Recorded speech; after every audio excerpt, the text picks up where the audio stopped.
eCitaro is, if you will, the kickoff for the innovation offensive to electrify public transport.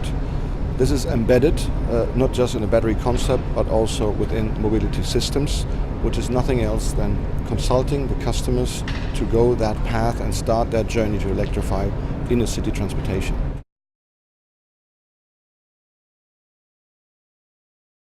The performance of the eCitaro enables, right from the beginning, covering the requirements of the city in public transport at the very, very start. So it's a very sophisticated product already, since it has been tested extensively, and the distinct design of the vehicle as such also gives clear view on how future looks like.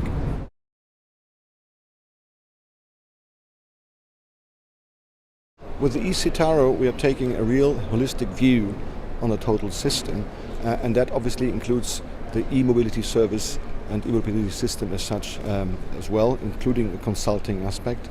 And the pure design also gives clarity on what we're heading for, the clear electrified future, the distinct design for the eCitaro.